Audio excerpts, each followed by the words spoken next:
Naprawdę niewiele brakowało, a ten film w ogóle by nie powstał z jednego prostego powodu. Otóż oryginalny film z 1922 roku prawie został zniszczony. Otóż Bram Stoker, który jest twórcą oczywiście i autorem powieści Dracula z 1897 roku, zgadza się, jego wydawca wszczął postępowanie prawne przeciwko Murnałowi, czyli reżyserowi oryginalnego filmu o Nosferatu, z powodu podobieństwa do Drakuli. Sędzia nakazał zniszczenie wszystkich kopii filmu z 1922 roku, ale na szczęście niektóre przetrwały i właśnie dlatego mamy możliwość obejrzenia w tym momencie tej nowej wersji tegoż filmu i jestem, powiem szczerze, zaintrygowany. Gdyż no, fabuła nie ma co naprawdę omawiać, bo jeżeli chociażby znasz trochę fabułę o Drakuli, historię Drakuli, to wiesz jak to jest, a jeżeli nie, no to mamy wampira, który chce przejść z Transylwanii do Niemiec i tak dalej oczywiście. Nie będę zdradzał tutaj więcej, bo chyba nie ma potrzeby. I już mówię od razu, Nosferatu to nie jest film dla każdego. Bo jeżeli oczekujesz, że to będzie horror, gdzie będzie się czerwona farba lała na prawo i na lewo, będą latały nietoperze i tak dalej, będzie rzeczywiście co chwilę jakiś straszak, no to nie tędy droga. To będziesz sromotnie zawiedziona, gdyż jak dla mnie Nosferatu to jest bardzo smutny film. Gdyby tak naprawdę Robert Eggers przyjął inną konwencję, nie akurat horroru, to wcale nie miałbym do niego pretensji. Rzeczywiście bym stwierdził, ok, w porządku, to równie dobrze mógłby być bardzo dobry dramat, bardzo dobra, może nie powieść romantyczna, ale coś w ten deseń rzeczywiście. Ale twórca postanowił, ok, dokładam wszelkich starań, ażeby ten film, no bo to jak już mówiłem wcześniej, to jest nowa wersja oryginału. Pamiętamy też, że był z lat 70. jeszcze film z Klausem Kinskим Wernera Herzoga, również o Nosferatu i akurat to w jakiś tam sposób ukłon tutaj też jest stosowany i reżyser nie zapomniał, powiedział, nie zapominamy o tych produkcjach, ponieważ tak, jak najbardziej lokalizacje, wszystkie sceny zewnętrzne, wszystkie sceny tam gdzieś powiedzmy na dworze, na polu, jest z Warszawy, z Krakowa, z Tarnowa, różnie to może być, zostały kręcone w zamku Orloka. Oczywiście to zamek, który tak się nazywa, no, hrabia nasz oczywiście. Zostały nakręcone w zamku, uwaga, Hunedoara. Bardzo przepraszam, ale mój rumuński niekoniecznie jest dobry. Znanym również jako zamek Korwin. Rumuński zamek położony w Transylwanii i jest to jeden z największych średniowiecznych zamków zachowanych w Europie. Co więcej, to właśnie w tym zamku na krótko uwięziono Vlada Drakulę. Bo pamiętaj, że sama postać Drakuli to jest jak najbardziej postać historyczna. On naprawdę istniał, a to, czy był, tak jak go opisał Bram Stoker, to rzeczywiście troszeczkę inna sprawa. Sceny z zewnątrz kręciliśmy w Rumunii, sceny wewnętrzne w Czechach, jak najbardziej w zamku Pernstein, tak oczywiście nazywał. Tam akurat właśnie kręcono zdjęcia do filmu Wernera Herzoga Nosferatu Upiór nocy, film z 79 roku, o którym tutaj właśnie dopiero co mówiłem.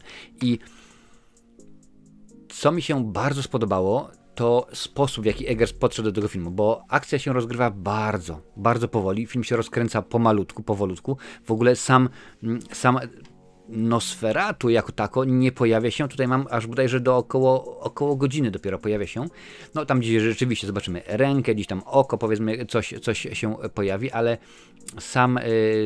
sam hrabia Orlok rzeczywiście nie pojawia się bardzo szybko, no i to jest bardzo dobre, bo ja lubię rzeczywiście takie filmy, gdzie no niekoniecznie mam od razu piąchą w nos pokazany, tak jak się będzie działo i tutaj wyskakują strzygi i tutaj jest jak najbardziej dużo, nie, rzeczywiście tutaj powolutku się to wszystko dzieje i ktoś może pomyśleć, no tak, ale ja wolę rzeczywiście inne produkcje, gdzie tutaj dzieje się dużo, gdzie tutaj wbija Van Helsing, tu się dzieje, używając oczywiście nomenklatury, w tym momencie już powiedzmy z Drakuli i tak dalej.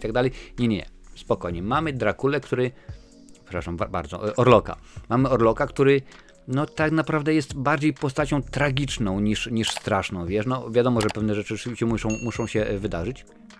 Ale sam w sobie hrabia jest rzeczywiście bardzo smutny. No on chce w tym momencie, jak właśnie ładnie mówi, chce przejść na emeryturę, chce się rzeczywiście zestarzeć, nomen omen, jakkolwiek by to rzeczywiście nie zabrzmiało, ale to, co się z nim dzieje, no pamiętaj, to jest wampir, on tam żyje już bardzo długo, jest samotnym, nie może z racji tego, kim jest, mieszkać między ludźmi, więc akurat tutaj ta postać jest ukazana w bardzo intrygujący sposób i jestem jak najbardziej za. Czy jestem Obiektywny? Oczywiście, że nie. Oczywiście, że nie jestem obiektywny, ponieważ uwielbiam twórczość Eggersa i chyba od momentu, kiedy obejrzałem The Witch, a później tą cudowną latarnię, The Lighthouse z Willemem Dafoe i z Robertem Pattisonem, zakochałem się jeszcze bardziej w jego twórczości i rzeczywiście jest to coś, co uwielbiam. Co jest piękne. Co ważne, sam reżyser powiedział, że nie używaliśmy sztucznej inteligencji. Wszystkie efekty specjalne, jakie się pojawiały, były tworzone klasycznie, czyli tak zwane CGI, czyli komputerowo generowane efekty. I tutaj nie ma. Jak mówiłem wcześniej, ukłonów do oryginałów jest mnóstwo, ale o tym będzie oczywiście za chwilkę, bo trzeba też napomnieć o obsadzie, bo ta jest iście potworna, upiorna. W roli oczywiście Orlocka jest Bill Skarsgård i zapewne kojarzysz go z roli innej ikonicznej Pennywise'a z cyklu To. Niedługo oczywiście serial Welcome to Derry, czyli Witamy w Derry, kontynuacja, zobaczymy rzeczywiście jak to będzie. Dużo rzeczywiście wykonał pracy nad tą rolą, zresztą sam Skarsgård powiedział, że jego głos był aspektem pracy, którą wykonał, najwięcej oczywiście poświęcił temu, spędzając 6 tygodni przed zdjęciami, nie robiąc niczego więcej niż tylko nagrywając siebie.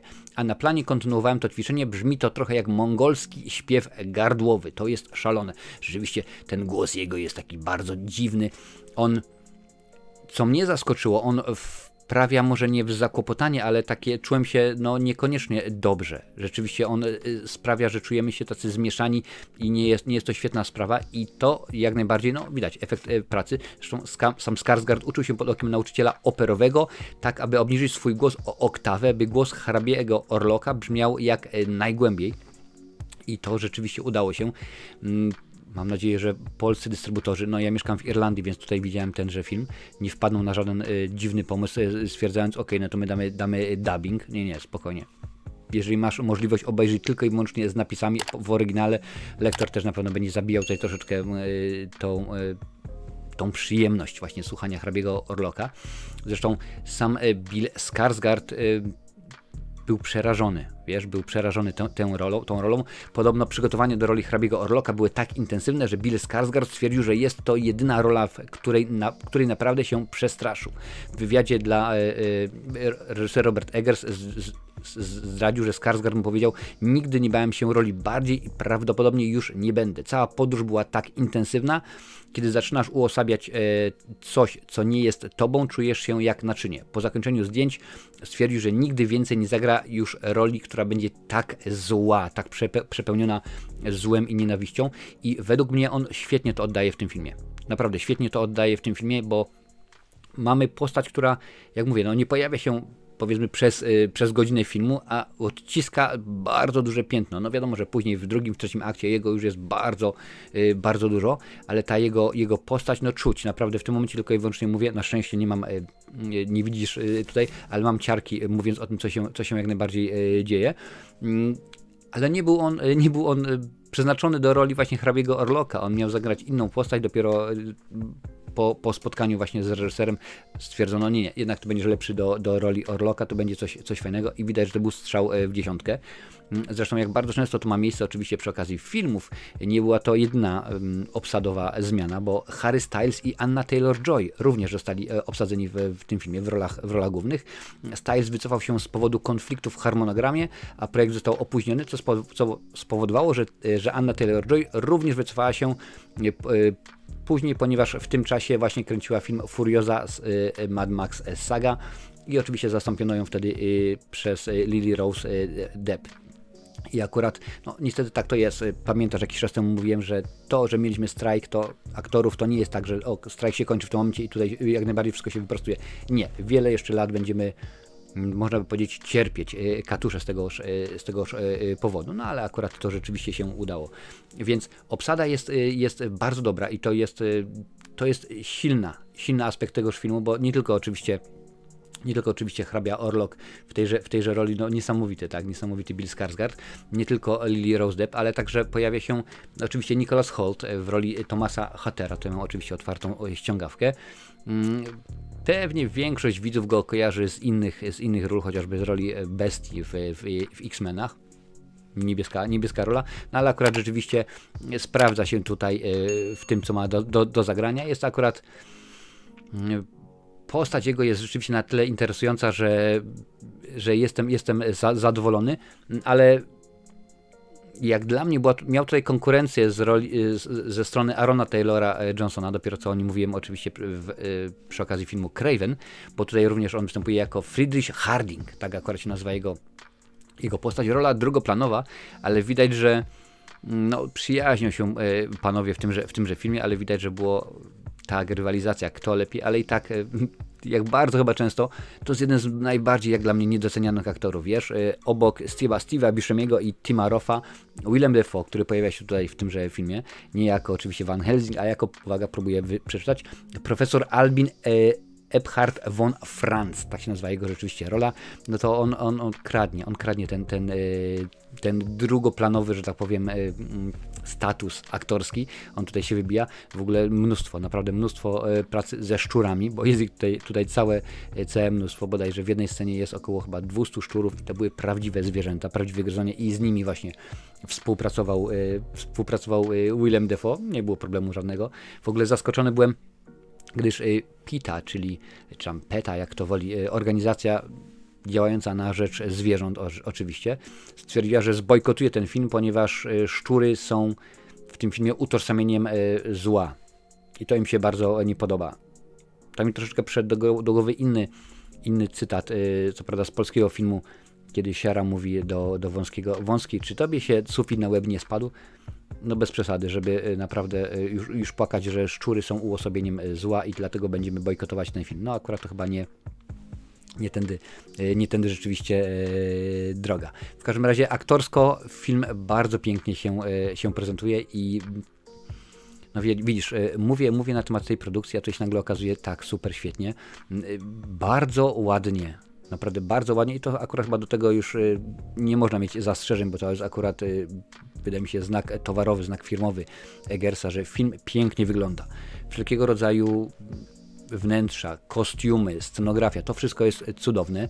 W ogóle, aby uzyskać niesamowity księżycowy wygląd scen nocnych, ekipa filmowała w ciągu dnia, a podczas postprodukcji przepuściła przez komputer, aby usunąć czerwone i żółte spektrum kolorów.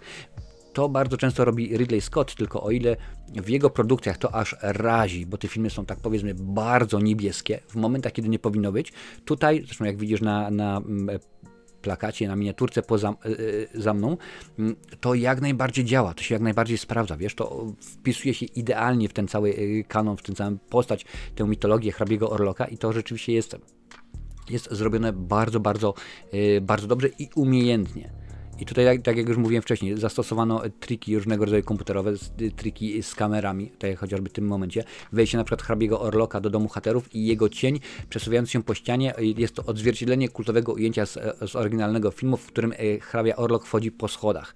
Więc wiesz, po raz wtóry ukłon, ale nie zrobimy to w ten sposób, że gdzieś tam damy jakąś sztuczną inteligencję, niech nam to wygeneruje. Nie, to jest rzeczywiście i wyłącznie tylko zrobione...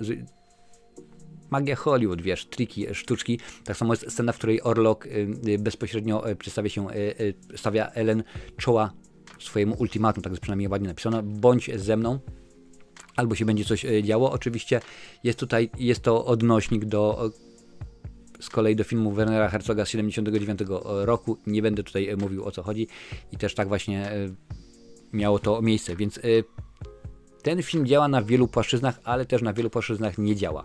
Nie działa naprawdę jako horror, bo to nie jest kino, gdzie będziesz się bać. Oczywiście mam tutaj zanotowane, że jest kilka straszaków i tak, można się przestraszyć, ale ogólnie nie tędy droga.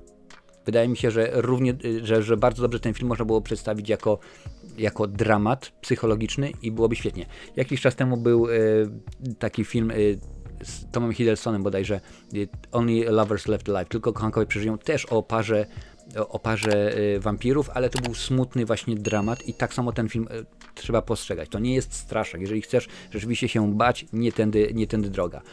Film nie działa jako, powiedzmy, kino stricte rozrywkowe, bo rzeczywiście to nie jest produkcja dla każdego, ale jeżeli lubisz filmy z genialnym klimatem, bo naprawdę uwierz mi, ten film tutaj ma to coś, jeżeli lubisz filmy, które są bardzo dobrze technicznie zrobione, i jeżeli lubisz filmy, które się powoli rozkręcają, jeżeli masz w głowie, że chcesz coś tak jak à la filmy Hitchcocka, kiedy jest na początku trzęsienie ziemi, a później dopiero napięcie rośnie i jest jeszcze mocniej, nie tędy droga, bo tutaj mamy wszystko stopniowane i tutaj się powoli się to wszystko rozkręca, rozgrzewa, ale jeżeli coś takiego lubisz, to oczywiście, że tak, idź obejrzyj Nosferatu, bo to jest smutny film o miłości, to nie jest niekoniecznie to jest rzeczywiście horror, ale to jak najbardziej ludzie na całym świecie kupują. No mówię, w Polsce premiera tego filmu dopiero będzie luty 2025. Nie popisaliście się polscy dystrybutorzy, oj nie popisaliście się rzeczywiście. W Ameryce, w Irlandii, na całym świecie jest już wcześniej i w momencie nagrywania tej recenzji film miał budżetu $50 milionów i tak naprawdę po pierwszym tygodniu jest już $44 miliony zarobił. Więc rzeczywiście można się łatwo domyśleć, że to będzie produkcja, która zarobi mnóstwo kasy, która rzeczywiście się zwróci i jestem z tego powodu bardzo zadowolony, gdyż rozpocząć rok 2025 takimi produkcjami, która, no jedna z nich oczywiście, która wygląda dobrze, którą pięknie się ogląda i która tak naprawdę wbrew temu wszystkiemu, co można by oczekiwać, daje nam coś. Wiesz, czasami jest tak, że reżyser daje nam to, co my oczekujemy, to czego my oczekujemy, powinienem rzec. A tutaj akurat dostajemy to, co powinniśmy. Nie to, czego oczekujemy, tylko właśnie to, co powinniśmy dostać. I tak, smutny film o miłości. Kiedyś był film Kieślowskiego, krótki film o miłości, ale akurat tutaj mamy krótki, długi tak naprawdę film o miłości, o smutku, o samotności, który rzeczywiście sprawia, iż warto obejrzeć, bo nie tylko Eggers, ale i aktorzy, świetny Skarsgård i kradnący drugi plan Willem Dafoe robią robotę, pokazują, że to jest coś naprawdę, co warto obejrzeć, to jest coś, co warto co tu dużo mówić, warto zainwestować swój, no powiedzmy czas, 2 godziny, ponad 2 godziny, akurat ten film trwa 2 godziny 12 minut, tutaj podaje oficjalnie IMDb, więc rzeczywiście tak, obejrzyj, jak lubisz kino klimatyczne, jeżeli chcesz horrorów, nie obejrzyj, nie oglądaj, bo rzeczywiście nie tędy droga, to akurat nie taka produkcja, ale mimo wszystko, jeżeli chcesz horrorów więcej, mocnych, różnych, lepszych, kultowych, to na tej liście, oczywiście, że tak, znajdziesz ich całe mnóstwo.